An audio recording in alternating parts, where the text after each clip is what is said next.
house hourglasses. We had to, how much fun was it designing those and putting all those in there? They're gorgeous, but that they're there just like in the books, right next to the Great Hall. It's a nod to lore. House points is not a core mechanic or system in the game. We didn't turn it into like a gameplay system, but it's definitely present throughout our narrative. And there are lots of choices where we want to nod to things that aren't necessarily gameplay systems, but we nod to them as part of the narrative. Over to the right there, Andrew was teasing, that's the Great Hall over through those doors. Again, we're not going there. He's just kind of like, no. Cool. Here's another collectible page. You know, just again showing you like just these things around Hogwarts that you can do and pick up. And that's a shot straight from the trailer too. Just that part right there. I recognize that. We might be giving you a little fan service here with callbacks to those. So, and this must be summertime because I noticed these are the summertime windows. These windows will change with the seasons. Yeah, the detail they put into this is kind of I get surprised by it all the time. That's a sentient magic castle. So. Oh man, and we're going out. Look at that.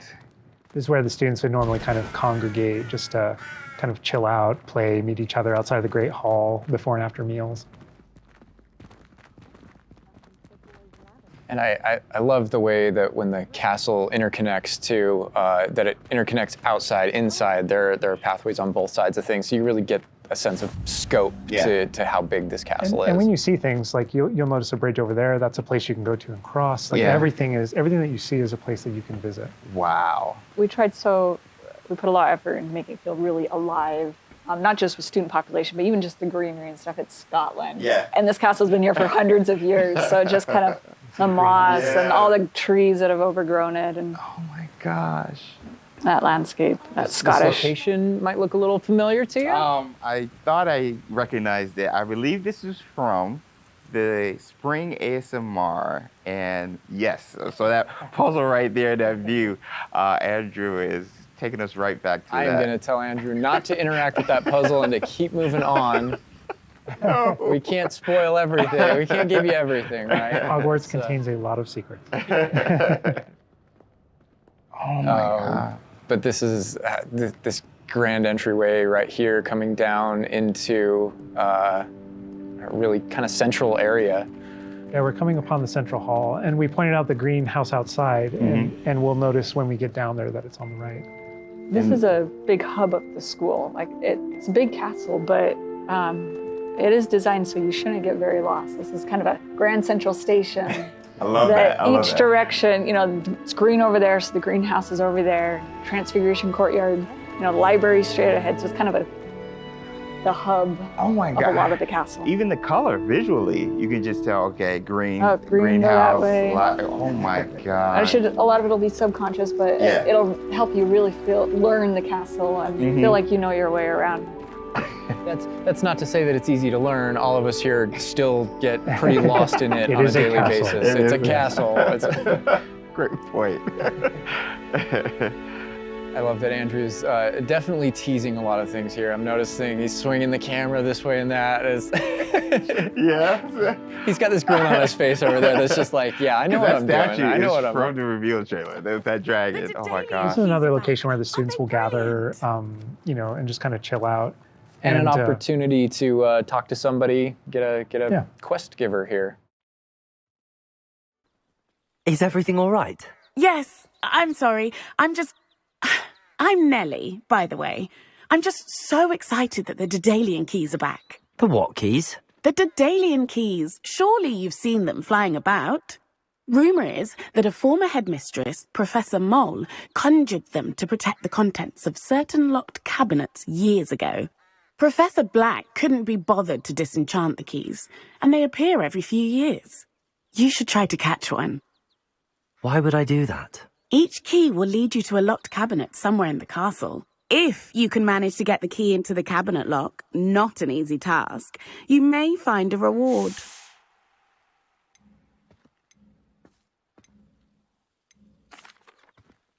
Perhaps I'll give it a go. I hope you do. In fact, I think I heard one of the keys in the astronomy tower. You should listen for them. So those kind of side quests are really, it's a cool way to interact with your fellow students, with perhaps other teachers, with, various things like that, as well as teach you some more of the secrets of Hogwarts, I think. There's a little bit of that. Absolutely. Yeah. So the students are a way to kind of like flesh out the school opportunities around it, what we can do. And then those interactions, different interactions with different characters can also offer different choice points for the player. And then some of those things can affect things game-wide. Some of these affect characters' lives, the ending of the game. And sometimes it's just about you being a little bit of a nice guy or just being a jerk. Yes, absolutely. So the scale really varies, but those opportunities exist for the player. Wow, look at this.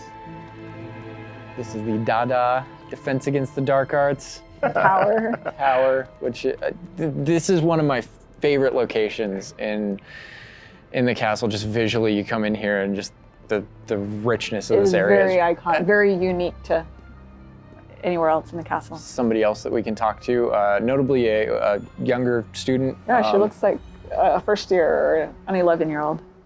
Are you all right? Don't you know who I am? Zenobia Noak, the girl whom everyone at school hates for no reason.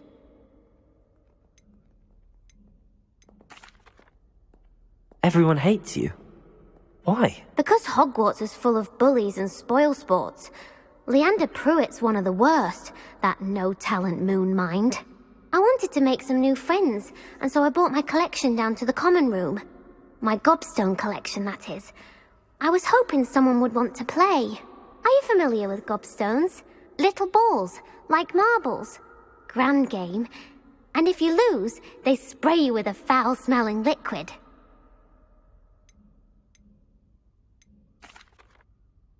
I haven't much interest in a game that sprays you with odors. Only if you lose, which I never do. Or at least, not often. People can be so cruel. Just because they're sprayed all over with smelly gobstone spit, it's their own fault for losing. Imelda is one of the worst losers. Everett and Astoria are terrible as well. And now those poor losers have taken my gobstones and hidden them in very high places all over the school.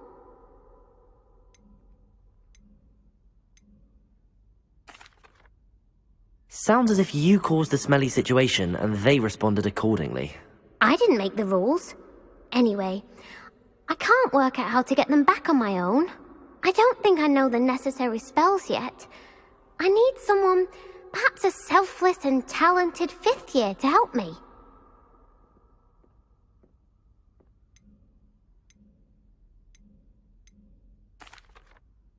I'll see what I can do. I'd appreciate the help. If you do find all of my gobstones, do come and see me again.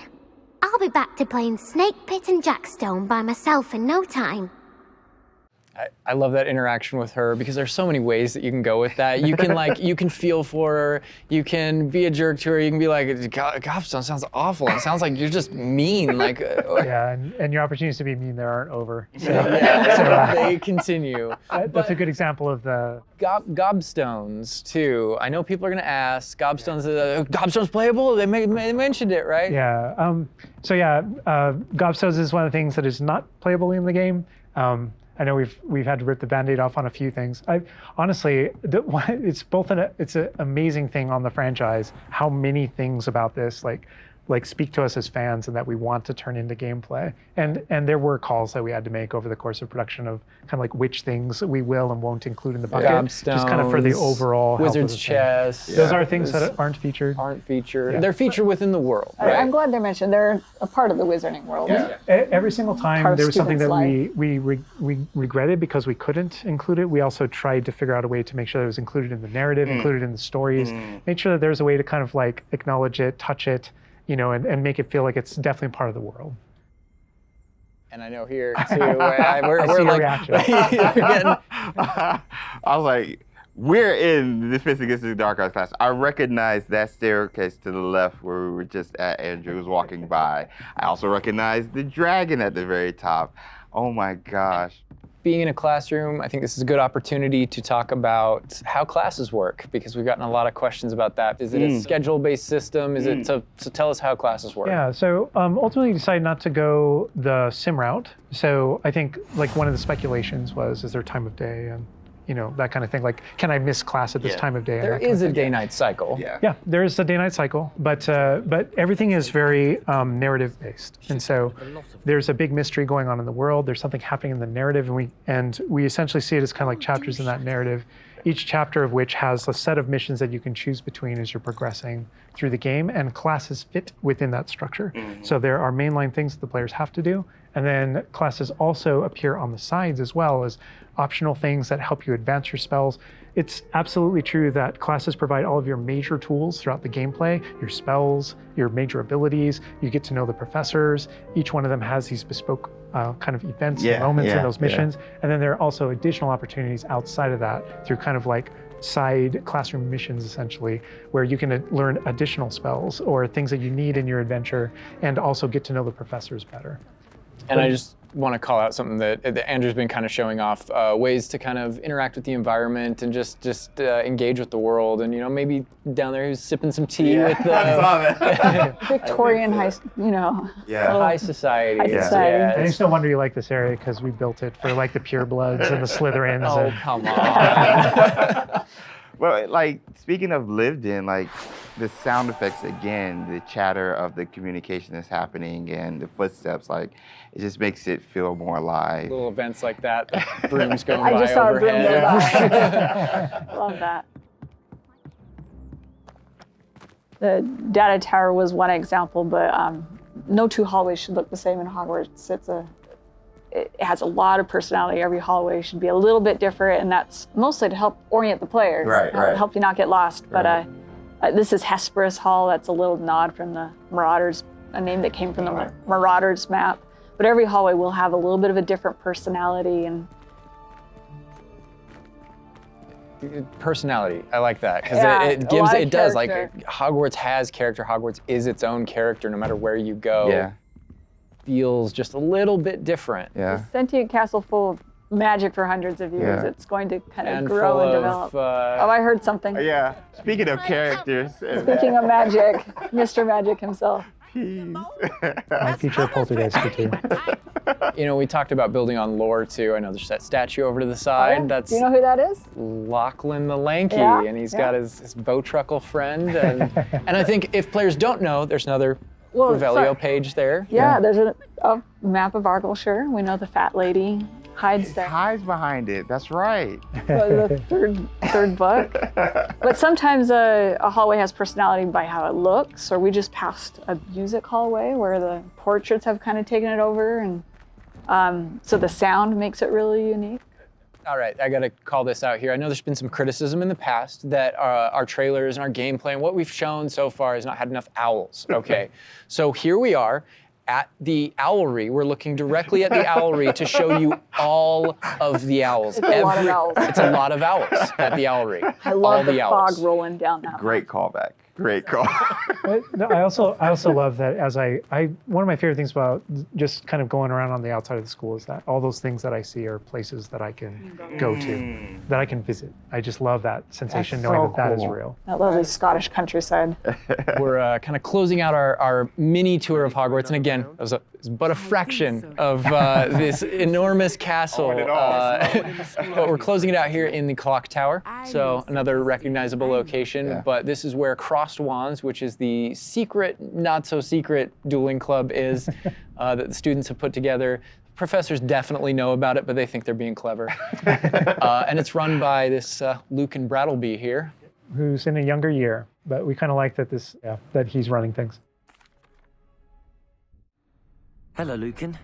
May I use the training dummy? Of course. I'll fetch it and give you a list of combinations to practice. Ready to have a try now? That would be wonderful. Be sure to cast all your spells before the dummy lands. If you need to stop practicing before you finish all of them, let me know. And this is a really good opportunity to now jump into combat, because really in the game, this is going to be the first time where you yourself get to learn about combat and combos in a big way and in a new way. For me personally, this was where the game really starts to open up to the possibilities. Yeah. So we've set up a training dummy, and this is kind of an activity where you're supposed to execute according to kind of the iconography on the top. Now, what we see on the top is the Accio spell, followed by 4 what we just kind of lovingly refer to as basic shots. There are certain spells what the wizards kind of like use, just kind of fling. Andrew's using one now. And you trigger that by tapping R2 on your controller. So you can see in the corner R2. So if you tap R2, that throws out a basic shot. But that R2 is also your gateway to all of the spells that you might slot. So if you hold R2 instead, you can see how the diamond expands. And if we let go, you see how it contracts. Yeah. And so if you hold it again, it expands.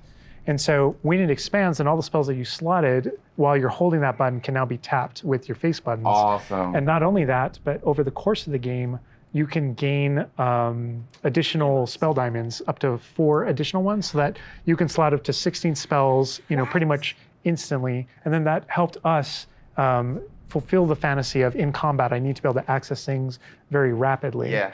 And so you learn over the course of these events, how to juggle not just the spell casting, but also it reinforces an understanding of another feature of the wheel, which is their cooldowns. So as you're casting spells, just to make sure that you're not just kind of like repeatedly using one thing over and over and over again, you can see cooldowns on the spells that he's using on the wheel.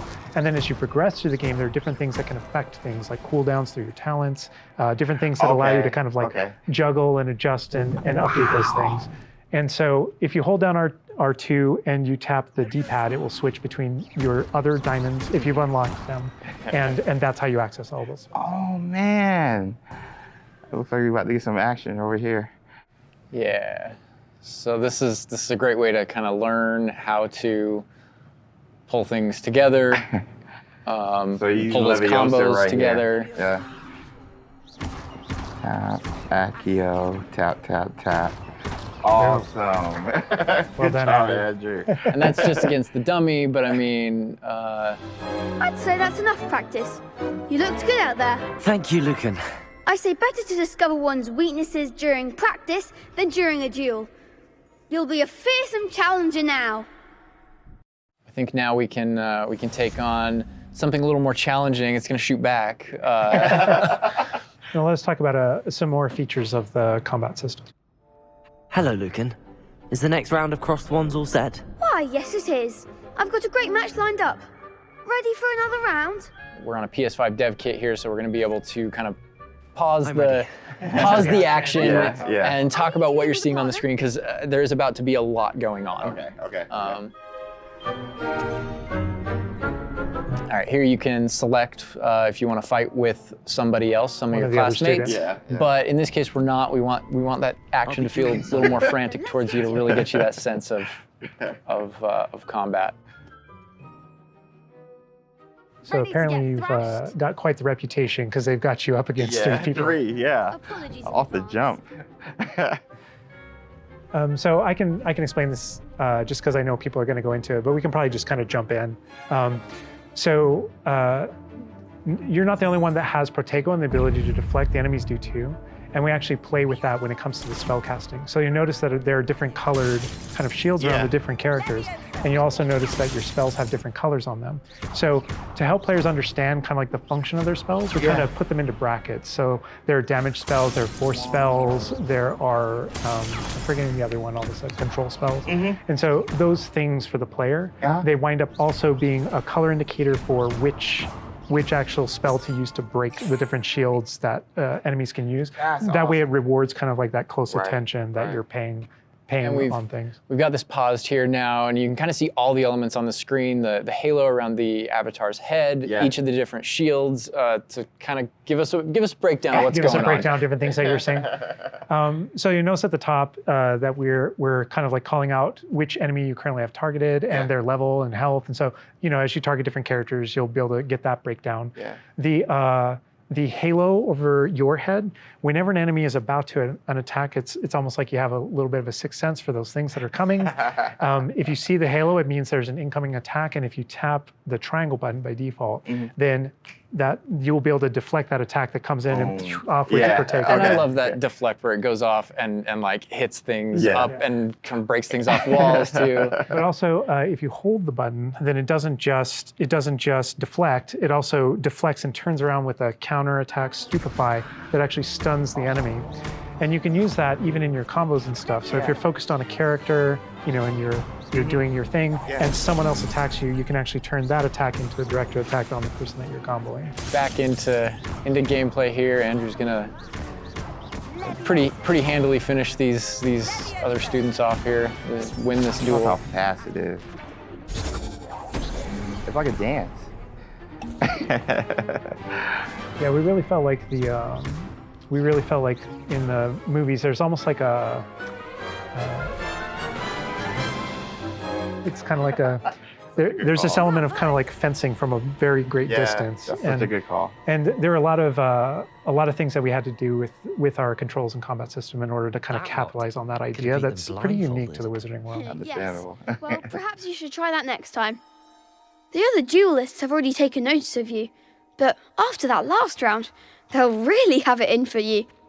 You'd better keep practicing if you want a chance at winning, or at least surviving the next round. I'll let you know when we're ready. Hope to see you then. The next round is for all the gobstones, so to speak.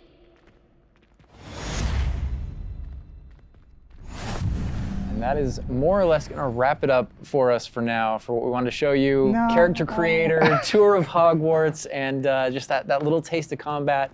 But we didn't want to leave you without maybe a little taste of something that we may show in the future, may show next time. So leaving the castle, going out here. More owls confirmed. Owl mail. There's the owlry again. Yes, all of the owls. But yeah, just heading out here again to show you like from Hogwarts to the world beyond Hogwarts. And this is not somewhere where we're going today, but we will definitely be taking you in the future. A little glimpse at the scale of the castle back there. Also, Andrew's giving us a good look over here. I want to call out. I'm a big fan of the bedside tables in the dormitories. Very nice bedside tables. They are nice bedside tables. Yeah. The honey-colored wood was mentioned in the writing. It's part of lore. It's part of lore. There we go. All right. So now we're walking out into. We really tried making these low-ceilinged dorms to give you that Badger set sort of feel. And the first thing I know is the music. The score is amazing with this. Gorgeous. And I'm calling out here, this is unique music that you're hearing for the Hufflepuff Common Room. Go back to those Common Room videos we released, you'll notice the music's a little bit different, and that is entirely intentional. We just want to welcome you to your common room in every single house, just a little bit differently. Begin customizing that experience right away. Oh my gosh, that's so awesome. Look at that. So I mean, beautiful design. We could spend like the entire rest of the stream just in the common room here and talking about it, and I'm sure Boston and James could be like just geeking out over it.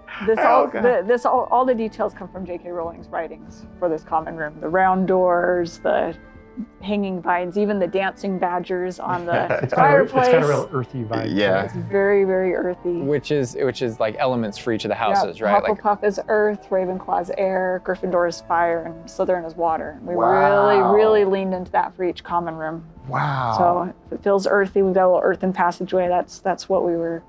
Hopefully, it should feel very familiar. Yeah, it does. It does. But I know you don't want to leave, but we're gonna be leaving. Thank you. I understand. Whoa, the sound effects though. Like, looking back at the past trailers, it was just music, but kind of hearing how Hogwarts is now, it's so cool. Pretty tactile. Yeah. Andrew's going to make use of one of our spells, Revelio. Use Revelio right here, because there's a little magic going on. You notice a little something there. Yeah. So these are something that we kind of interchangeably call Revelio pages or lore pages. And you'll notice a bunch of things pop up on the screen. Yeah. You see that we got some XP for it. Mm-hmm. And you can also see that we've advanced something called like a field guide challenge up in the corner. So these are your presets. So a lot like other games, there's some initial settings that you can put choose for your character that just kind of get them into like the ballpark of what you want to be, who you want to be, and what you want to change. Oh man. And then once you're in that ballpark, all of the other tabs let you dial that in, be exactly who you want to be. It's our goal with this is to make sure that for anyone that fantasized about bringing themselves to the school for the very first time, that they feel like they have the options in order to represent who they are and essentially bring themselves to Hogwarts or whatever character they want to bring to Hogwarts. Oh my God, and options galore. Do you mind if I try to put myself in here right quick? It's all about you today. Okay, all right. So, yeah, that's me. We're here, that's me right there. All right, so that's step one. We're pretty close, but let's look at everything here. You know, play around with some of these options, like really. All right, so what are we looking at with this option over here with the tab? I see face stuff. Yeah, so a lot of the different faces that you saw in the previous screen, all those faces are choices that you have here. So you can, now you're just kind of getting into the details in your face shape, in your skin color. And then because we knew a lot of people going right in are going to want it right away, even though it's an option later in the game, you can collect different types of glasses, put them on later. We give you some options right up front if you want to have glasses for your character. Oh man, oh my gosh, look at the structure of the faces with this. Wow, you guys thought of crazy. I like that. I don't think my face is that skinny, but I think we'll go with that. I think we'll go that route. And down here is this. Those are your glasses there. Oh, so we could go Harry Potter if we want. Off the jump. Oh man, and this is just some of the options, I'm assuming. Yeah, so through the course of the game, there's a lot of different options that you'll keep unlocking. Okay. So as part of kind of like gear for the character, there's lots of different classes. There's even masks. There's all kinds of things over the course of the game. I like how it's all Victorian era, though. Yeah, like, right up front. Such a good call. Such a good call. Oh my gosh. All right, so now, we can go fleek on this one with the hair. I spend a lot of time here just like dreaming about my different characters. And what they're my be gosh, the pony. The thing I'm always amazed by whenever I see any aspects of Hogwarts Legacy's character creator is just the texture. And like you even adding the bounce with the hair moving around. That kind of looks like Hermione a little bit. I'm not even gonna just I'm not fretting. And we can just go, can I go like Tonks purple or green a little bit? Absolutely. Yo, this is so cool. Oh, I like that. That is cute. Oh, okay, so little behind the scenes. I used to have this type of hair like way back, but was it purple?